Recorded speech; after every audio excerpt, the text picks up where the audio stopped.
이사야서 41장 10절 말씀을 근거로 해서 도와주심의 약속 시리즈 도와주심의 약속이라는 제목으로 하나님 말씀 증거하겠습니다. 인사하십시다. 할렐루야. 인사하십시다. 반갑습니다.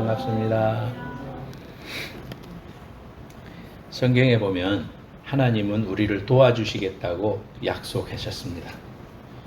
다윗을 보면은요, 다윗 시편 118편 13절과 14절 말씀에 보면 너는 나를 밀쳐 넘어뜨리려 하였으나 여호와께서는 나를 도우셨도다. 여호와는 나의 능력과 찬송이시요 또 나의 구원이 되셨도다. 하나님으로부터 도움을 받고 또 능력을 받았던 다윗의 모습을 봅니다. 또 우리가 잘 아는 대로 시편 121편 1절 2절 말씀, 내가 산을 향하여 눈을 들리라. 나의 도움이 어디서 올까?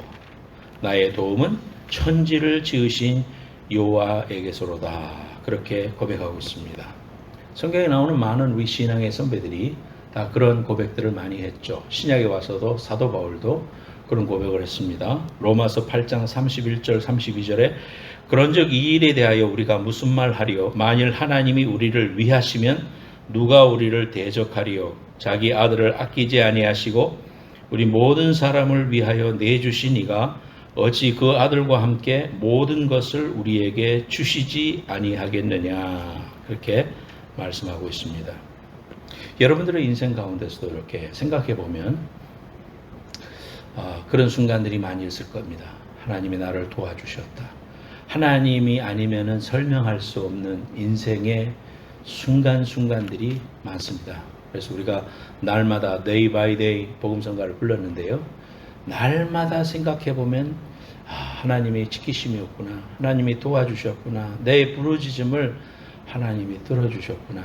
나는 작은 목소리로 속삭이듯이 하나님 도와주세요 했는데 하나님이 들으셨더라. 그리고 하나님은 신묘막측한 그런 방법으로 우리를 도와주셨더라. 그런 순간들이 많이 있을 겁니다. 저도 설교 준비를 하고 아내하고 그런 이야기를 하면서 하나님이 어떻게 우리를 도와주셨지? 그 순간순간들을 이렇게 묵상해 봤습니다. 하나님이 도와주시고 또 부르짖음을 도와주시고 사람의 생각과 산술적인 방법으로는 살 수 없었는데 하나님이 살게 해주셨고 순간순간들마다 기도응답으로 역사해 주셨다는 사실을 우리가 함께 쉐어하면서 은혜를 받았습니다. 여러분들도 아마 그러한 순간들이 많이 있을 겁니다. 일생일대의 절명의 위험한 그러한 순간 속에서도 우리 하나님이 여러분을 지켜주시고 여러분을 도와주신다고 하셨던 그 귀한 약속 때문에 오늘 저와 여러분들이 이렇게 예배드리면서 서로의 얼굴을 바라보고 있습니다. 오늘도 도와주신다고 약속해 주신 하나님의 귀한 약속을 여러분들이 꼭 붙잡고 끝까지 승리하시고 그 약속의 주인공들이 되시는 귀한 성도님 되시기를 예수님의 이름으로 축원합니다. 첫 번째로 오늘 우리가 꼭 기억해야 할 사실은 따라합시다. 인생을 의지하지 말라. 인생을 의지하지 말라. 우리가 환경에 그런 영향을 받는 연약한 인간이기 때문에 인생의 어려움이 탁 닥치면은 자꾸 사람을 의지하려고 하고 환경을 의지하려고 하고 전화할 데 없나, 누구한테 도움을 달라고 전화할 사람이 없나, 그렇게 생각이 드는 게 인지상정입니다. 그렇지만 성경에서는 우리에게 그러한 것들보다도 그러한 순간들 속에서 도울 힘이 없는 인생을 의지하지 말라, 우리에게 계속해서 말씀하고 있습니다. 오늘 읽었던 우리의 이사야서 41장 본문 말씀은 이사야서 1장에서 39장과 40장부터 끝장까지로 이렇게 나눕니다. 이사야서는 아직 이스라엘이 멸망하기 전인데도 이사야를 통해서 너희들의 패망을 예언했습니다. 너희들은 잡혀갈 것이다. 그리고 거기에서 종이 되고 70년 동안이나 고통당하게 될 것이다. 무지막지한 그런 하나님의 경고. 이유는 뭡니까? 하나님을 떠났기 때문에, 하나님을 뒤돌아섰기 때문에 하나님이 징계하시고 깨닫게 하시겠다는 그러한 이제 뜻을 가지고 1장에서 39장까지 그렇게 말하고 있습니다. 근데 이제 40장부터 희망의 말씀을 선포하십니다. 이사야는 BC 약 900년경의 사람입니다. 예수님 오시기 전에 900년경의 사람입니다. 바벨론에 의해서 결국 멸망하는 것은 BC 587년이기 때문에 아직까지도 300년이 남아 있어요. 그런데 하나님은 너희들이 멸망할 것이다. 그리고 너희들은 철저하게 진폐될 것이다. 회파될 것이다. 그렇게 이야기하고 있습니다. 사람들의 마음이 너무너무 불안한 겁니다. 야, 우리가 바벨론한테 잡혀간다고? 우리가 멸망하고 마는 거야? 하나님이 어찌하여 그러실 수가 있어? 뭐 이러면서 사람들의 마음이 여러 가지로 나눠졌죠. 이스라엘 백성들이 자신들이 하나님의 법도를 떠나서 하나님의 말씀을 떠나서 자행자재했던 이러한 것들은 생각지 않은 채 받을 징계에 대해서 여러 가지 말들을 많이 했습니다. 근데 40장 이후로는 징계의 기한이 다 차면 하나님께서 길을 돌려주시겠다. 그래서 40장 1절에 이런 말씀이 있죠. 너희는 하나님이 이르시되 너희는 위로하라. 내 백성을 위로하라. 그래서 핸델의 메시아, 핸델이 이 가사를 통해서 위로하라, comforti 하면서 테너 솔로를 만들었죠. 내 백성을 위로해라. 시리에 빠져 있고 고통 속에 있는 백성들을 위로하라. 그렇게 말하고 있습니다. 그래서 징계의 기한이 다 차면은 다시 고향으로 돌아오게 해줄 것이다 예언해 주십니다. 사람들의 마음이 징계 자체도 힘들지만 70년이 지난 다음에 자기의 고향처럼 생겨 먹었던 그러한 곳을 떠나서 다시 역이민한다는 것이 상당히 마음속에 괴로운 것입니다. 여러분들도 지금 모든 것을 버려두고 한국으로 가라 그러면은 이 모든 것들을 버려두고 한국으로 가서 다시 시작한다는 것이 두렵고 떨립니다. 집도 없고 또 한국은 집값도 비싼데 물가도 엄청 비싼데 그리고 지금 여러분들이 한국 가면 같은 한국말을 쓰지만 우리는 마치 이방인처럼 생각되고 분명히 시청 공무원이 뭐라고 말했지만은 그 말이 무슨 말인지를 모르겠는 거예요. 그게 무슨 말이에요? 그러면 이상하듯이 우리를 쳐다보는 거예요. 저 미국에서 와서 그런데요. 다시 한 번만 설명해 주시겠습니까? 예. 그러면서 이제 재차 설명을 해주면 그때서 이해가 될 수도 있고 안 될 수가 있고요. 그리고 말투도 많이 바뀐 것 같아요. 사랑합니다, 고객님. 그러면 뭔가 우리가 몸이 느끼해지면서 그런 것이 우리가 현재 처하고 있는 상황을 떠나서 본토 아버지 집을 떠나 가라 라고 할 때 그게 쉬운 일은 아니거든요. 이스라엘 백성들이 상당히 두려운 거예요. 그런 것들을 이것도 생각하면 두렵고 저것도 생각하면 두렵고 굉장히 두려운 일이 되어 있는데 이러한 백성들에게 41장 말씀을 통해 가지고 위로해 주시는 말씀이에요. 두려워하지 말아라. 놀라지 말아라. 내가 너와 함께 해줄 것이다. 그렇게 말하고 있습니다. 성경을 보면은 8절 말씀에 41장 8절에 나의 종 너 이스라엘아 내가 택한 야곱아 나의 벗 아브라함의 자손들아 그렇게 말하고 있습니다. 너를 다시 불러주겠다. 그러면서 오늘 본문 말씀을 해주신 거예요. 두려워 말라 놀라지 말라 내가 너와 함께함이라. 내가 굳세게 해주겠다. 너를 도와주겠다. 참으로 의로운 오른손으로 붙들리라. 여러분이 아마 인생에 어려움이 놓였을 때 이 성경 구절을 한번 100번만 읽으면은 믿음이 생길 거예요. 그만큼 우리에게 큰 파워가 되는 영적인 파워가 있는 말씀이에요. 그러면서 뭐라고 하느냐 하면은 15절에 보면 내가 너를 날카로운 새 타작기계로 삼을 것이다. 산들을 부스러기로 만들 것이고 작은 산들을 기어같이 까부르겠다. 그러면서 두려워하지 말 것을 말씀해 주고 있습니다. 자, 이것은 무엇을 말하느냐 하면은 이 세상의 것들을 의지하지 말라. 하나님만 바라봐라.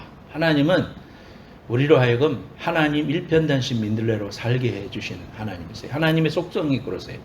우리는 다른 것을 의지하면 안 되고 내가 너의 아버지고 너를 책임져 주겠다.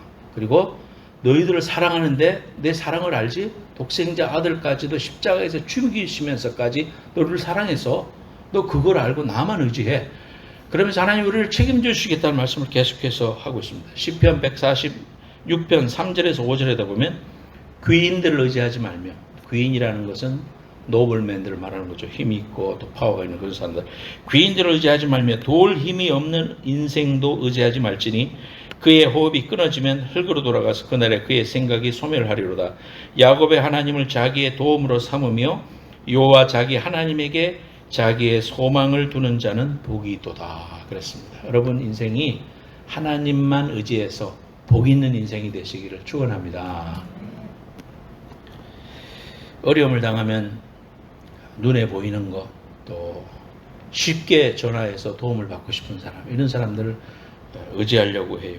그런데 하나님 왜 그런 거 싫어하시냐 하면은 하나님보다 더 사랑하는 것은 우상이잖아요. 하나님이 제일 싫어하는 게 우상숭배예요. 하나님보다 더 사랑하는 것 하나님이 우리에게 허용하지를 않으십니다. 잘 아셔야, 여러분 기억해야 돼요. 난 하나님만 사랑한다고 내가 말하고 있지만 하나님보다 더 사랑하는 거 있다면 여러분에게 그런 걸 내려놔야 돼요. 그러한 것들이 하나님 앞에서는 우상이 될 수가 있어요. 그것이 돈이 될 수도 있고요. 명예도 될 수 있고요. 또 자기가 가진 취미도 될 수 있어요. 이러한 것들을 우리가 내려놓고 하나님 앞에 백지장 상태로 내가 주님만 의지하겠습니다. 하나님이 원하시면 그것마저도 내려놓겠습니다. 라는 이러한 신앙의 고백이 우리에게 있을 때 하나님이 일을 시작하셔요. 그래서 여러분들을 통해서 일을 시작하시고 도와주시는 거예요. 누군가 나를 도와준다고 할 때 도와주면 감사하다고 말해야죠. 사람이 나를 도와준다고 할 때 나는 필요 없어요. 하나님의 도움만 필요해요. 그렇게 하라는 말은 아니죠. 남이 도와주면 감사합니다. 정말 감사합니다. 기도하겠습니다. 이렇게 할 수 있지만 사람을 더 의지하고 하나님보다 앞서가려고 할 때 그것이 문제인 거예요. 하나님보다 더 사랑하는 것, 상황을 더 보려고 하는 것, 이런 것들을 하나님께서는 기뻐 여기지 않으신다는 겁니다. 사람들을 의지하지 말고 이 세상에 있는 것들을 의지하지 말고 세상의 권력과 형편을 더 의지하지 말고 내게 주인 되시는 하나님만을 내가 의지해야 되겠다. 오늘 결단을 하고 여러분의 인생 가운데 여러분의 마음의 중심이 흔들릴 때마다 그래, 내가 도울 힘이 없는 인생을 의지하지 말아야지. 주님만 의지해야지. 믿음으로 고백하고 하나님의 도우심이 여러분 인생 속에 체험되는 귀한 은혜가 있기를 예수님의 이름으로 축원합니다. 두 번째로 따라합시다. 기도로 나아가라. 기도로 나아가라. 야베스의 기도 알죠? 역대상 4장 9절에서 10절에 보면 야베스는 그의 형제보다 귀중한 자라. 그의 어머니가 이름하여 이르되 야베스라 하였으니 이는 내가 수고로이 낳았다 함이더라. 야베스가 이스라엘 하나님께 아뢰어 이르되 주께서 내게 복을 주시려거든 나의 지역을 넓히시고 주의 손으로 나를 도우사 나로 환난을 벗어나 내게 근심이 없게 하옵소서 하였더니 하나님이 그가 구하는 것을 허락하셨더라. 그래서 이 야베스의 기도라는 책을 쓴 사람이 요즘 베스트셀러가 됐죠. 지금부터 한 20년 전인가 그때. 이것이 아주 사람들이 좋아하는 구절이 됐어요. 왜냐하면 복에 복을 더하시고 지경을 넓히시고 또 하나님이 환난을 벗어나 근심이 없게 하옵소서 하니까 사람들이 다 좋아하는 말이만 들어있잖아요. 그러니까 이 말씀이 사람들에게 아주 많이 읽혀지고 또 외워졌습니다. 근데 이 야베스에 대한 이야기는 성경에 많이 나오지 않아요. 이 구절이 다예요. 그래서 야베스는 그 말 자체가 괴로움이라는 말입니다. 그래서 괴로움, 고통 이런 걸 갖다가 히브리 말로 카라라고 합니다. 카라라는 말 자체가 괴로움입니다. 그러니까 성경에는 다 표현이 안 됐지만은 어머니가 이 아이를 놓으면서 굉장히 수고하고 고생하면서 또 기르면서 고생을 했다든지 아니면은 말할 수 없는 고통스러운 환경에 있었을 것이다. 우리가 이렇게 추측해 볼 수 있는 거죠. 그럼에도 불구하고 이 야베스는 하나님 앞에 아뢰었다는 것입니다. 그런 상황 속에서 부르짖었다. 그래서 이제 부르짖는 기도를 의미합니다. 그래서 예레미야 33장 3절에 너는 내게 부르짖으라 내가 네게 응답하겠고 할 때 부르짖으라는 말도 카라예요. 그러니까 이 카라라는 말을 통해서 고통스러운 환경 속에서도 하나님 앞에 부르짖는 기도, 절규하는 기도, 이런 기도가 우리에게 필요하다는 거예요. 우리 마음의 중심이 하나님을 향하여 기도의 자세가 정말 간절한 부르짖는 그런 간절한 기도가 우리에게 있을 때 하나님께서 우리 애를 도와주시고 그러한 기도를 통해서 하나님만을 의지할 수 있게 해주신다는 거예요. 여러분들이 지금 어려운 일을 당하면서도 또 기도의 제목이 있는데도 실제적인 기도를 안 하면 하나님은 왜 여러분을 안 도와주시는 거예요. 기도를 통해서 다 아시지만 하나님이 다 아시지만 그럼에도 너희가 구하여야 할지니라. 왜? 우리가 그런 관계를 통해서 하나님을 알고 하나님의 자녀가 되고 하나님의 피조물이 되고 하나님은 나의 아버지가 되는 것들을 자꾸 경험해서 친밀해지는 것. 하나님과 우리 사이에 친밀함, 인티머시가 있는 것이 하나님의 목적이거든요. 그렇기 때문에 그걸 통해서 하나님께 가까워지는 거예요. 환경이 좋고 잘 되고 평안하고 여러분이 지금이 정말 모든 것이 잘 된다고 하면 하나님 더 잘 섬길 수 있겠다? 그렇지 않죠. 우리는 우리의 속성을 잘 압니다. 어려움이 있기 때문에 정말 그 속에서 우리가 하나님 앞에 부르짖고 발버둥치고 때로는 실수도 하고 넘어지기도 하지만 그래도 하나님이 나를 불쌍히 여기셔서 계속 이끌어 주시고 목표점을 보여주시고 우리에게 환기시켜 주시는 우리 인생의 여러 가지 일들을 우리가 보고 해석하게 되는 것입니다. 여러분 성경에 역대하 20장에 보면 여호사밧 왕이 나와요. 이 여호사밧 왕은 그 당시에 모압하고 암몬이 연합해 가지고 쳐들어왔습니다.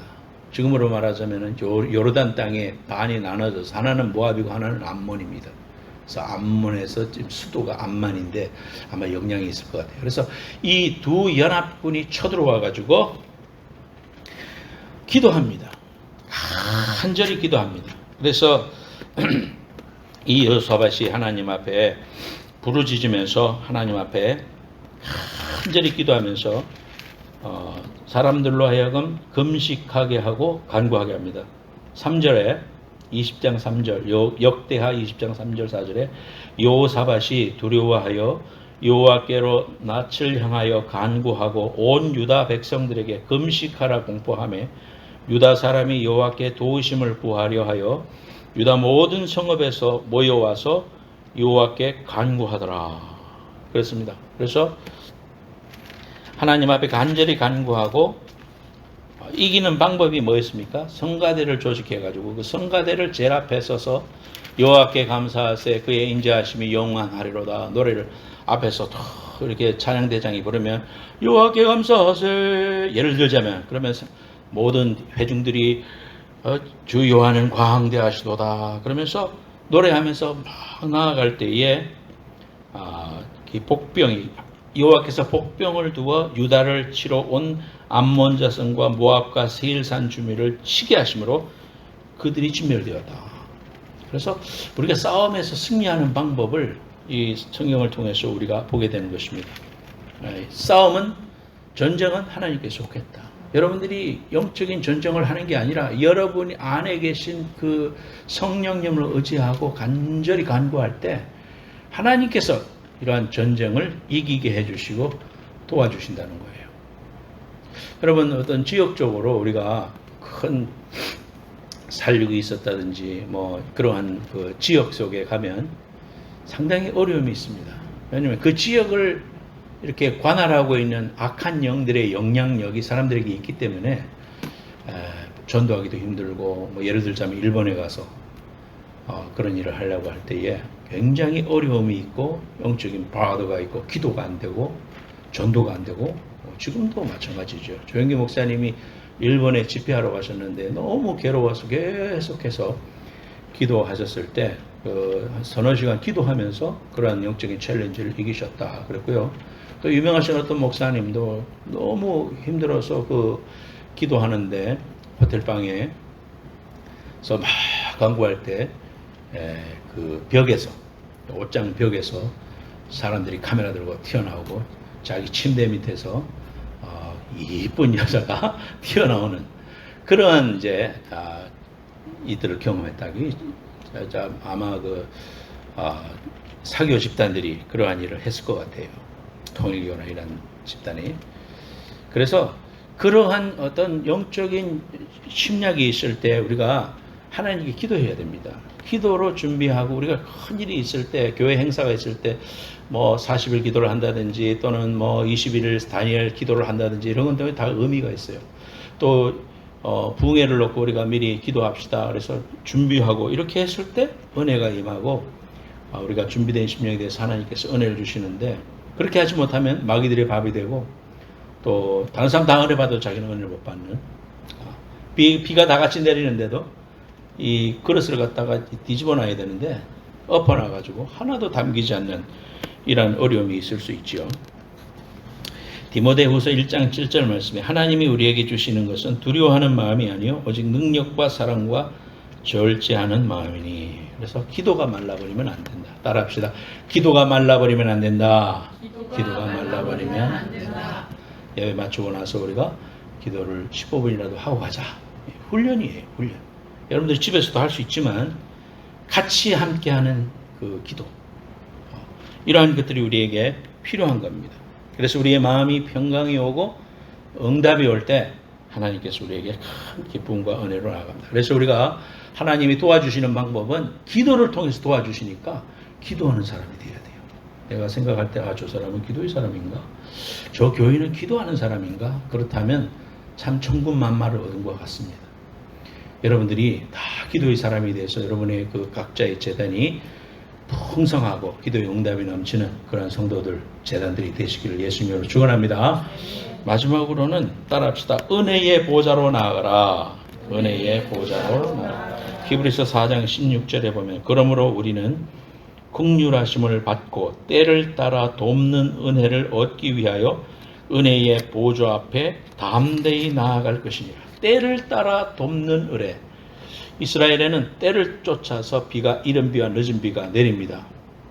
적당한 때에 비가 와야 파종도 할 수 있고 또 비가 그쳐줘야 될 때는 그쳐줘야 됩니다. 이러한 것들을 하나님이 신명막측하게 운행하셔서 오늘까지 농사가 되게 하시고 모든 것을 하신 것처럼 우리 인생 속에서도 하나님께서 때를 당하여 돕는 은혜를 주시겠다. 그러려면은 은혜의 보좌 앞에 나가라. 담대히 나가라. 그 은혜의 보좌라는 것은 예배를 의미하는 것입니다. 시편 20편 2절에도 성소에서 너를 도와주시고 시온에서 너를 붙드신다 그랬습니다. 예배의 장소를 의미하는 것입니다.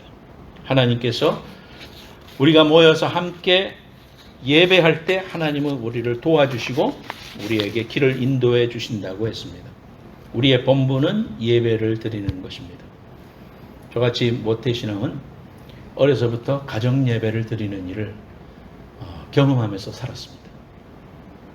또 우리가 어느 집이든지 신방을 가면 제일 처음에 들어가면 하는 게 뭐예요? 기도하는 거예요.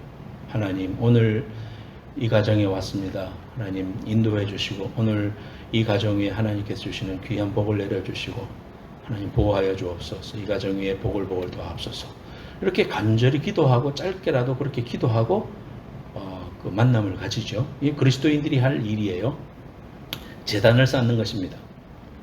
가인과 아벨도 제일 먼저 제사를 지냈죠. 또 노아도 방주에서 예배했습니다. 또 아브라함 장막에서 예배했습니다. 모세 시대에는 성막에서 예배했습니다. 솔로몬 시대에는 성전을 짓고 예배를 했습니다. 우리는 믿음의 권속들이 이 귀한 자리에 모여서 함께, 영어로 cooperative worship이라고 합니다. 회중 예배. 함께 모여서 드리는 이 귀한 예배가 우리에게 얼마나 소중하고 축복된 일인가 우리에게 말씀해 주십니다. 그래서 모든 기도의 응답이나 또는 여러분의 삶 속의 치유나 또 하나님이 길을 가르쳐 주시는 거나 이런 것들은 예배 때 하나님이 여러분에게 말씀해 주시고 타치해 주시고 안수해 주시고 만져 주시는 것을 알 수가 있어요. 추석이 되고 또 누구 제삿날 되면 저희 아내도 집에서 할머니부터 시작해가지고 다 모여가지고 그렇게 예배를 끝도 없이 드렸다고 해요. 애들은 너무 힘들잖아. 그래야 저희 집 사람도 그냥 엉덩이를 들었다 놨다가 하면서 하면 할머니는 기도를 막 우리 아버님 형제 삼형제를 위해서 다 기도하고 그 밑에 자식들 위해서 손자들까지 다 기도하고 또 뭐 이렇게 막 교회를 위해서 막 그렇게 다 기도하니까 막 30분씩 그렇게 기도할 거 아니에요. 그러니까 막 지고 죽을 뻔했다고 그래요, 저한테. 하지만은 긍정적인 효과는 뭐예요? 믿음으로 사는 가정. 그래서 가정의 모든 식구들이 다 예수 믿고 직분 받고 믿음으로 사는 그런 복을 받고 있어요. 그래서 우리가 이러한 믿음의 권석들이 모여서 예배를 드리는 공동체가 되어야 된다. 여러분들이 그 예배를 최선을 다해서 드려야 돼요. 서울의 강남중앙침례교회 담임하시고 은퇴하시고 지금은 천국 가셨습니다. 우리 침례교가 나온 대부흥사 김충기 목사님이라는 분이 계세요. 골든게이트 신학교에 있을 때 우리 옆집에 그분의 아들이 공부를 하고 있었기 때문에 우리 집에도 이렇게 오셔가지고 기도도 해주시고 했는데, 식사를 한번 대접하려고 이제 집에 오시니까 들어오시자마자 자리에 앉아갖고 찬송을 먼저 시작하시는 거예요. 그러니까 그냥 다 따라해서 찬송 부르고, 짧게라도 예배하는 삶이 몸에 배어 있다는 것을 제가 느꼈어요. 하나님 앞에 그렇게 단을 쌓는 그런 삶을 사셨다. 하나님께서 귀하게 쓰시고 축복해 주신 것을 볼 수가 있습니다. 여러분들 삶 속에도 이런 예배 공동체로서의 우선순위 소중하게 생각해야 됩니다. 여러분들이 어디를 가도, 주일날을 다른 곳에 가더라도 시간을 기억해서 하나님 앞에 예배하고 또 그 하나님을 함께 단을 쌓는 그러한 일들을 삶에 있어서 가장 소중한 예배로 우리가 드려야 됩니다. 가장 프라이오리티를 삼아야 됩니다. 하나님은 우리의 평안함보다도 우리의 헌신이나 성숙에 관심이 있습니다. 우리는 우리에게 평안 달라, 병 고침 달라, 우리 애들이 잘 되게 해달라, 이런 것만 자꾸 관심이 있는데, 하나님은 그런 걸 통해서 원하는 목적이 뭐냐면은 하나님 앞에 커미트먼트 되는 거예요. 하나님 앞에 헌신되는 거예요. 하나님 앞에 우리의 삶을 드리는 거예요. 또 성숙되는 거예요. 여러분과 제 삶이 지난 10년과 돌아봐서 하나도 성장이 안 됐다면 그건 문제인 거예요. 하나님 앞에서. 하나님이 내 인생에 계속해서 말씀해 주시고 역사해 주시고 고난도 주시고 기도의 제목을 주셨는데도 불구하고 우리가 성장하지 않는다면 그것은 하나님 앞에 큰 근심거리가 될 수밖에 없는 거예요. 저 여러분들이 1년 전보다 헌신합니까? 하나님 앞에 헌신되어 있습니까? 하나님이 기뻐하시는 일이라면 내 모든 것을 드려 주님 앞에 헌신할 수 있는 이런 마음의 준비가 되어 있습니까? 그래서 훈련하고 있습니까? 이런 것들이 우리에게 필요해요. 하나님은 우리의 헌신과 성숙에 관심이 있다. 하나님이 뭘 원하시는가 알고 거기에 포커스를 맞춰야지, 내 중심으로 나한테 필요한 건 내 평안을 위해서, 내 가족만을 위해서 기도하는 이런 단계는 이제 벗어났다. 저와 여러분들은 이제는 하나님이 원하시는 관심, 그 일이 우리의 삶의 포커스가 되어야 됩니다. 그것이 바로 예배입니다. 하나님을 예배하는 것 얼마나 중요합니까? 오늘 세 가지 말씀을 드렸죠. 다른 것을 의지하지 말고 하나님만 의지하는 것, 간절히 기도하여 실제적인 하나님의 도우심을 받는 것, 세 번째, 때를 따라 돕는 은혜를 받기 위하여 예배의 삶에 우선순위를 두고 다른 말로 목숨을 거는 것, 이거 굉장히 중요한 것입니다. 여러분, 이러한 삶을 통해서 약속의 은혜를 다 받는 귀한 성도들 되시기를 예수님의 이름으로 축원합니다. 찬송하겠습니다.